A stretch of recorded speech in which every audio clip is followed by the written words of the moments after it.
Assalamualaikum warahmatullahi wabarakatuh. Bertemu kembali dengan saya Ibu Neneng Sulastri, guru SMA Negeri 2 Sawalunto. Pada pertemuan kali ini, materi kita adalah KD 3.7 tentang tata cara penyelenggaraan jenazah. Adapun tujuan dari pembelajaran ini adalah agar peserta didik mampu menjelaskan tata cara penyelenggaraan jenazah menurut syariat Islam, serta mampu menyajikan prosedur tata cara penyelenggaraan jenazah. Di dalam Al-Quran, surat Ali Imran ayat 185 dinyatakan bahwa setiap yang bernyawa akan merasakan mati, dan hanya pada hari kiamatlah diberikan dengan sempurna balasanmu. Barang siapa yang dijauhkan dari neraka dan dimasukkan ke dalam surga, sungguh dia memperoleh kemenangan.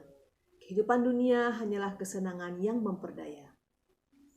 Ananda sekalian, ketika seseorang mengalami sakaratul maut, ada beberapa hal yang segera harus kita lakukan. Yang pertama, segera mengatupkan atau memejamkan matanya. Jadi ketika seseorang telah dicabut nyawanya oleh malaikat, maka segera kita mengatupkan atau memejamkan mata, karena biasanya mata itu mengikuti perginya roh. Kemudian, melenturkan persendiannya agar tidak menjadi kaku dan keras. Selanjutnya, menanggalkan pakaiannya dan menggantinya dengan pakaian yang menutup seluruh tubuhnya atau menutup aurat. Selanjutnya, membetulkan letak anggota tubuh jenazah dan memposisikan dia menghadap ke kiblat. Dan seterusnya, menyegerakan untuk melaksanakan penyelenggaraan jenazah. Dan yang terakhir, jangan lupa segera membayarkan hutang-hutangnya. Nah, adapun hukum dari penyelenggaraan jenazah ini adalah fardu kifayah. Seperti yang kita ketahui bersama, fardu kifayah maksudnya adalah kewajiban apabila dilaksanakan oleh sekelompok umat muslim, maka telah gugurlah kewajiban muslim yang lain yang belum sempat untuk melaksanakan penyelenggaraan jenazah. Akan tetapi sebaliknya, jika tidak satu pun ada di antara tetangga umat Islam yang berada di sekitar kediaman jenazah yang mampu melaksanakan penyelenggaraan ini, maka semuanya akan berdosa.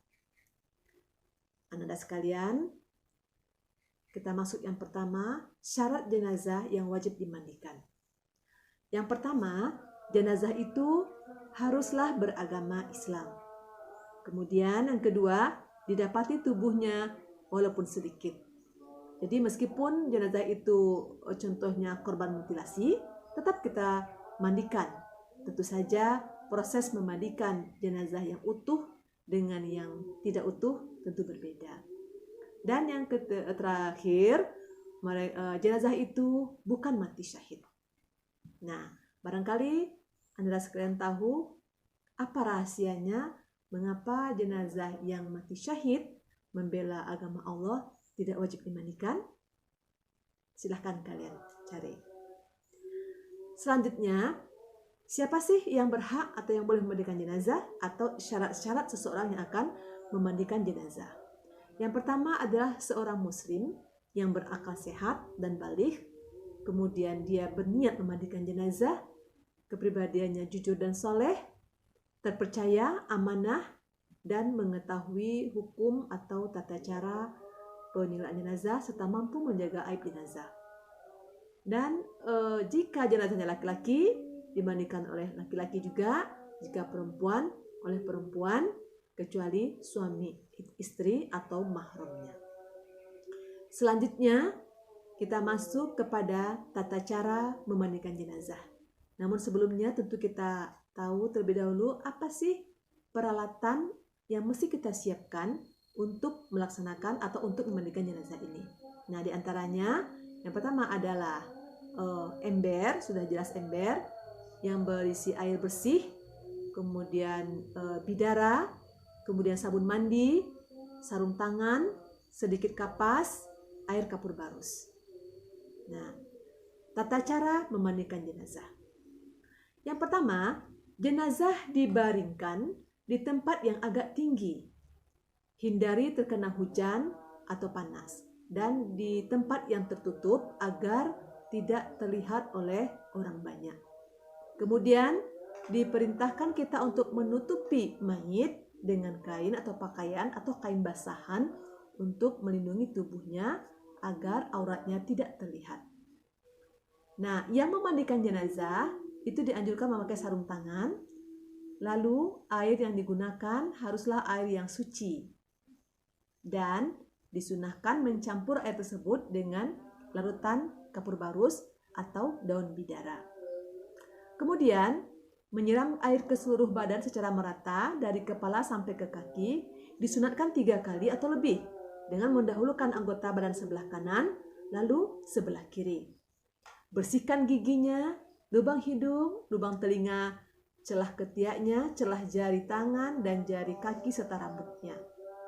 Selanjutnya membersihkan kotoran dan najis yang melekat pada anggota badan jenazah, khususnya di bagian perut dengan cara menekan bagian bawah perut, dan bersamaan dengan itu angkatlah sedikit bagian kepala dan badan sehingga kotoran yang ada di dalamnya akan keluar. Lalu mewudukkan jenazah sebagaimana wudhu akan sholat setelah semuanya bersih. Terakhir disirami dengan larutan kapur barus dan harum-haruman. Ini tujuannya agar jenazah tidak cepat membusuk. Nah, demikian saja tata cara memandikan jenazah. Selanjutnya, kita akan lanjutkan dengan tata cara mengkafani jenazah. Demikianlah pembelajaran kita pada pertemuan kali ini. Insya Allah akan kita lanjutkan dengan tata cara mengkafani jenazah. Alhamdulillahirabbil alamin. Assalamualaikum warahmatullahi wabarakatuh.